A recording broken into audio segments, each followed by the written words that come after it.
Oke, wah Mas Dery, apa kabar nih? Udah lama banget kita nggak ngobrol-ngobrol live webinar, Mas. Iya. Ini yang unik adalah kita nggak pernah ketemu secara langsung sebenarnya. Bener, kita udah 2 tahun lebih edukasi bareng-bareng, tapi nggak pernah sekalipun ketemu ya, Mas. Ketemunya di layar doang. Ketemunya di layar, alhamdulillah. Iya, sebelum kita mulai ngobrol-ngobrol dulu dong, Mas. Kemarin kayaknya IDC Islamic ada acara yang baru terselenggarakan. Boleh di-share, Mas, sedikit-sedikit kemarin gimana tuh acaranya, Mas? Oke. Kemarin itu Bandung Syariah Investor City. Jadi sebenarnya itu adalah acara syukuran kita untuk 25 Oke. tahun pasar modal syariah. Jadi sebenarnya pasar modal syariah kan sudah berkembang sebenarnya mulai dari tahun 97. Artinya kalau 2022 kan berarti udah 25 tahun. dua Nah, puluh lima tahun. Dalam 25 tahun itu, alhamdulillah pasar modal syariah kita sudah 4 tahun berturut-turut dari 2022 sampai 2019 gitu ya, itu sudah menghentikan dominasinya pasar modal yang Malaysia gitu kan. Sebelumnya kan Malaysia terus gitu ya, kalau kepikiran Ya. pasar modal syariah, Malaysia terus gitu ya. Sekarang insya Allah soal pasar modal syariah, ya sekarang Indonesia yang jadi imamnya gitu ya, dalam perjalanan 25 tahun pasar. Demikian Mas Sasa. Oke, jadi tahun-tahun berikutnya harus lebih bagus lagi, harus lebih spektakuler lagi nih Mas modal syariah. Salah satunya dengan edukasi kayak gini ya Mas Dery ya, tentang apa sih pasar modal syariah gitu. Oh ya, Mas Dery, suara saya atau gambar saya jelas nggak ya? Saya rasa cukup jelas ya. Suaranya Oke, cukup jelas. oke. Soalnya Mas Dery agak putus-putus sedikit gitu, takutnya Oh sinyal gitu. saya yang kurang bagus. Iya, tapi nggak apa-apa sih, masih aman kok. Oke, ya semoga teman-teman juga bisa menginformasikan kira-kira suara saya cukup terdengar atau tidak. Iya, coba teman-teman yang udah join boleh di-share dong suara kita berdua aman nggak gitu, jelas nggak ya? Biar kita bisa tahu. Nanti ngobrolnya kalau putus-putus kan nggak enak ya teman-temannya ya. Boleh di komen ya teman-temannya.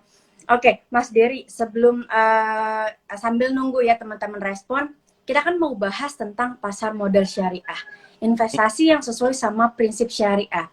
Kadang Ya. tuh suka ada yang nanya, emang beneran gak sih syariah gitu? Emang ada dianjurkankah tentang investasi di pasar modal syariah atau gimana nih Mas? Menurut Mas Dery, apakah sudah dianjurkan atau gimana? Karena banyak teman-teman yang mungkin belum tahu tentang hal itu, Mas. Oke, sebenarnya pasar modal syariah itu sederhana ya. Pasar modal syariah itu adalah kegiatannya, aktivitasnya. Aktivitas untuk apa? Melakukan investasi gitu ya. Apa sih yang namanya investasi gitu ya? Sering ditanya-tanya. Investasi itu sebenarnya proses gitu ya. Proses untuk mencapai satu tujuan keuangan. Tujuan keuangan tiap orang beda-beda. Nah, investasi itu adalah kendaraannya gitu ya.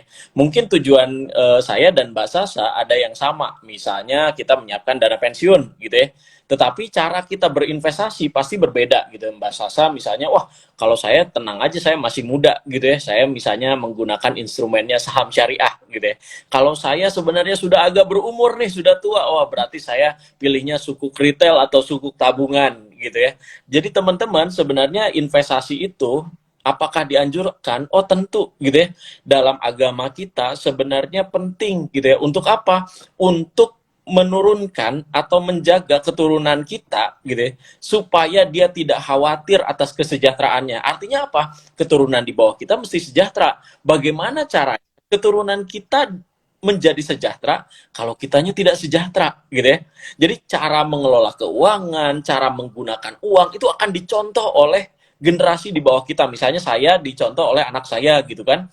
Itu akan dicontoh. Nah, bagaimana kalau kita mencontohkan hal yang baik gitu ya?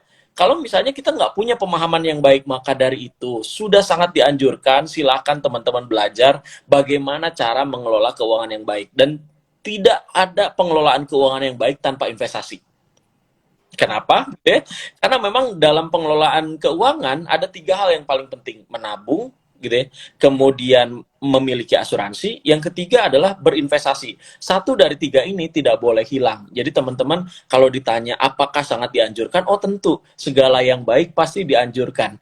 Gitu ya, dalam Islam. Karena tujuan Islam adalah semua hal yang baik gitu ya. Jadi sebenarnya kalau melihat kata syariah saja, syariah itu apa sih? Aturan. Aturan buat apa gitu ya? Buat selamat. Apapun yang bikin selamat dan baik itu adalah aturan syariah. Maka kalau ditanya apakah investasi sebenarnya dianjurkan, sangat dianjurkan. Demikian.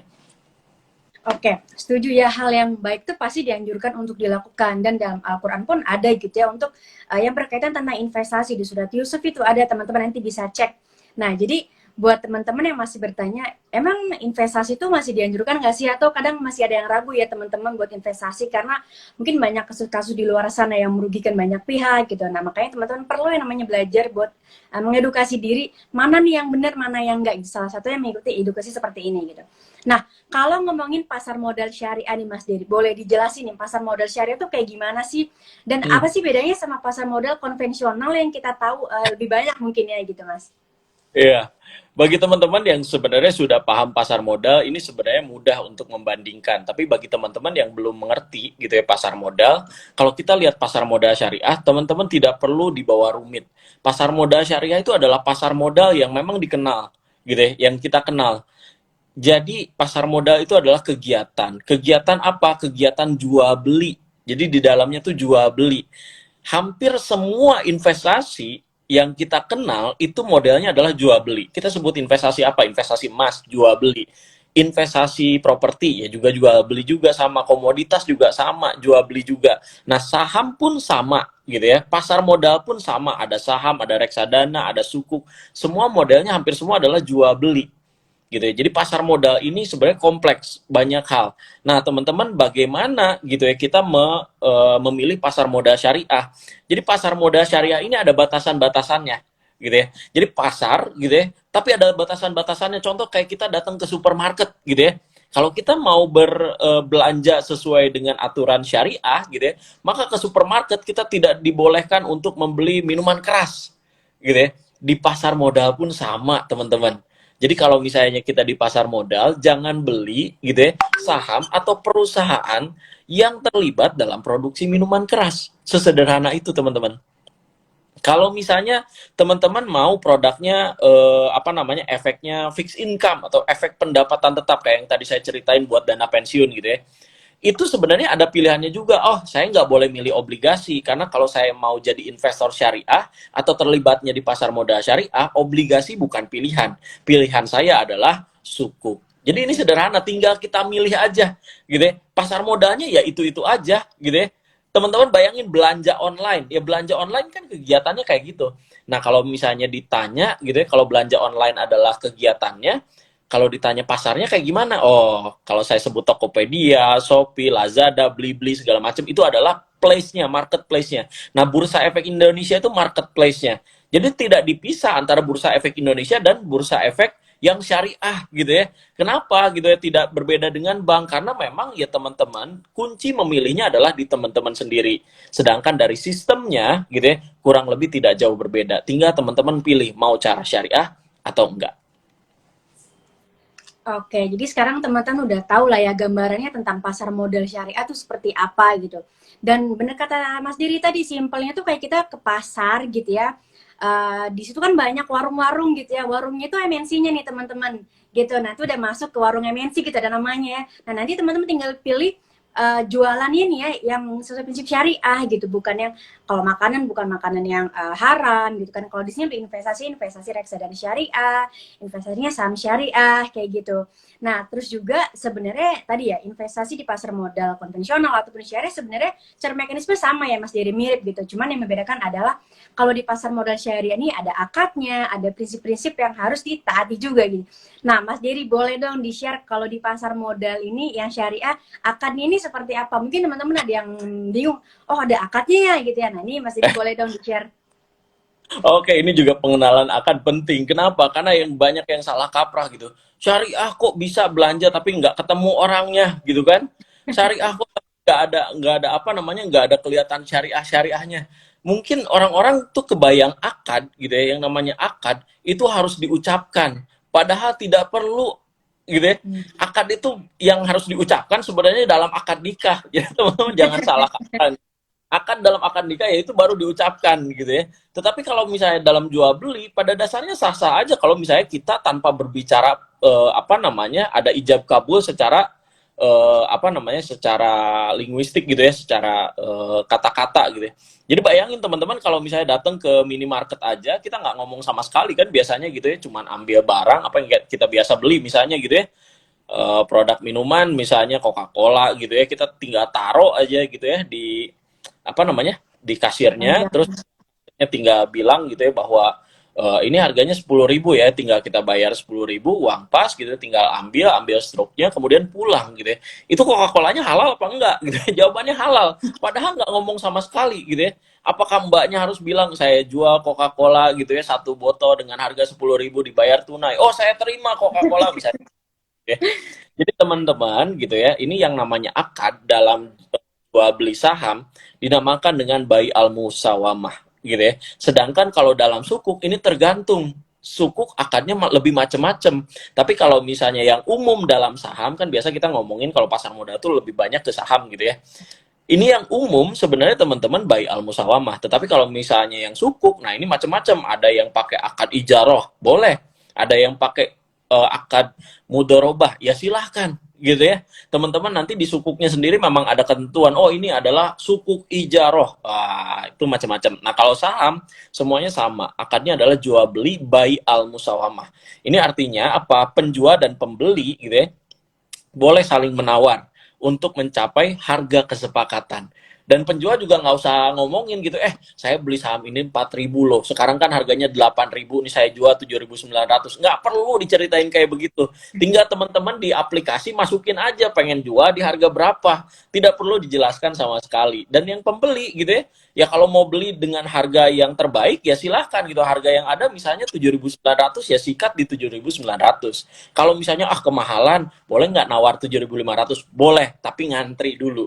Nah ini yang dinamakan dengan bai al musawamah gitu. Jadi teman-teman jangan terlalu pusing bahwa lah itu mah sama aja dengan yang kita lakukan sekarang. Lah memang sama aja, selama tidak melanggar prinsip syariah ya itu dilakukan gitu ya. Jadi syariah itu adalah batasan mana yang boleh, mana yang nggak boleh. Ini investasi saham boleh, tapi jangan saham yang nggak syariah. Tapi jangan saham minuman keras, jangan saham misalnya jasa keuangan ribawi. Oh cara belinya, oh ternyata boleh, tapi nggak boleh beli pakai utang, utangnya ada ribanya. Nah ini yang nggak boleh. Jadi ini sebenarnya adalah batasan. Syariah itu membatasi, gitu ya. Kalau dibilang kayak banyak aturan, ya memang syariah itu adalah aturan. Tujuannya adalah buat selamat. Demikian. Oke, tadi Mas Dedi sempat singgung juga tentang batasan-batasan yang jangan dilakukan gitu. Boleh di-share lagi Mas secara detail kira-kira apa aja sih yang nggak boleh kita lakukan sebagai investor syariah dan apa aja sih yang dibatasi di investasi syariah Mas? Oke, dalam syariah ini batasannya banyak gitu ya. Ada 14 transaksi yang dilarang, Masya Allah. Ketika kita misalnya jadi investor syariah, itu kan ada klausulnya gitu ya. Saya akan mengikuti fatwa DSN MUI nomor 80. Di situ sebenarnya ada 14 transaksi yang dilarang. Tetapi teman-teman enaknya pakai sistem online trading syariah gitu ya. Nah di MNC ini ada sistem online trading syariah nih. Ini enaknya adalah apa yang bisa dibatasi oleh aplikasi itu dibantu dibatasi. Contoh misalnya apa? Saya tidak akan terjerumus membeli saham yang tidak syariah. Itu ada di sistem online trading syariah, gitu ya. Kemudian batasannya apa? Oh, saya tidak boleh menggunakan margin, gitu ya. Apa sih margin, gitu ya? Margin itu adalah kita beli saham, gitu ya, tetapi gitu ya, pakai utang dari sekuritas. Kalau misalnya zaman sekarang mah apa? Shopee Pay Later itu teh nggak boleh. Kenapa? Karena ada bunganya gitu ya. Kemudian GoPay Later sama aja, ada apa? Ada bunganya. Jadi sebenarnya kalau misalnya kita transaksi tapi nggak pakai Pay Later, nggak ada bunganya, itu aman-aman aja. Jadi itu batasannya. Dan tidak boleh short selling juga. Memang sebenarnya jarang juga ya perusahaan sekuritas yang Ya, sekarang masih bisa short selling gitu ya. ya. Tetapi sebenarnya teman-teman itu dalam Islam dari awal udah tidak boleh. Dulu banyak sekuritas yang menyediakan ini loh fasilitas di kami itu bisa short selling. Sekarang gitu ya, itu banyak yang tutup untuk fasilitas short selling. Kenapa? Ya sebenarnya dari syariah mah dari zaman dulu juga udah tutup tuh, short selling tuh nggak boleh. Ini short selling bukan jual beli jangka pendek ya, beli pagi jual sore bukan, gitu ya. Teman-teman mau beli pagi jual sore, mau beli jam 10 jual jam 11 bebas, terserah, silakan aja. Short selling itu adalah nge-short itu biasanya ini bahasa pasar yang artinya kita jual tapi kagak punya barangnya. Jadi barangnya minjem dulu nih dari sekuritas. Mau minjem barang, mau minjem uang, dua-duanya nggak boleh. Kenapa? Barang pinjaman tidak boleh diperjualbelikan. Ngerti ya? Ngerti ya? Gampang ya? Ngerti dong. Ya, paham ya teman-teman ya. Oke. Meskipun tadi Mas Dery bilang ya, prinsipnya ada banyak nih, ada belasan gitu, ada hal-hal yang dilarang. Tapi teman-teman tuh nggak usah bingungin hal itu ya Mas Dery, nggak usah bingung ini akadnya apa gitu ya. Ini nanti cara belinya gimana, ribet enggak, banyak banget prinsipnya. Teman-teman nggak usah ribet karena ada yang namanya SOTS, Syariah Online Trading System. Jadi kalau teman-teman investasi pakai SOTS yang MNC, nanti teman-teman nih ngebeli saham yang udah pasti sahamnya saham syariah gitu. Jadi udah nggak mikirin lagi, aduh ini prinsip apa nih yang saya larang kira-kira gitu. Nggak usah mikirin itu lagi Mas Dery ya. Udah gampang banget lah, tinggal pilih saham syariahnya, analisnya nih teman-teman tinggal beli gitu. Nah, sebelum lanjut, ini dari tadi banyak nih teman-teman yang udah nanya-nanya di kolom komentar. Boleh dong nanti pertanyaannya dipindahin ke kolom Q&A yang ada tanda tanyanya biar nggak tenggelam. Nanti di akhir sesi kita bakal tanya-tanya jawab. Insya Allah kita jawab semua ya Mas ya kalau waktunya keburu gitu. Oke, cukup ya. Semoga. Oke, lanjut nih Mas Dery. Kalau ngomongin investasi syariah, tadi Mas Dery bilang kalau obligasi jangan, soalnya bukan syariah gitu kan. Emang apa aja nih Mas produk-produk investasi yang ada di pasar modal syariah? Ya, sebenarnya hampir semua produk yang di konvensional ya di syariah juga ada gitu ya. Jadi ada saham syariah dan ini juga pilihannya juga banyak gitu ya. 60% lebih saham yang ada di Bursa Efek Indonesia itu syariah. Yang IPO kemarin gitu dari 6 apa namanya 6 saham yang listing kemarin gitu ya. 5 itu syariah. Jadi teman-teman tenang aja mau kemana-mana juga dapatnya saham syariah juga. Jadi tenang gitu ya. Produknya banyak, pilihannya banyak gitu ya. Loh kok ini Telkom bisa dibeli konvensional, misalnya bisa dibeli syariah juga. Ya itu satu contoh bahwa sebenarnya saham syariah itu gitu ya teman-teman ya saham yang kita kenal juga sama aja. Cuman ada yang dikategorikan masuk dalam daftar efek syariah, ada juga yang enggak gitu ya. Jadi ini sederhana sekali pilihnya gitu. Pilih yang ada di daftar efek syariah gitu ya. Nah, teman-teman, yang kedua adalah selain saham syariah, ada reksadana syariah.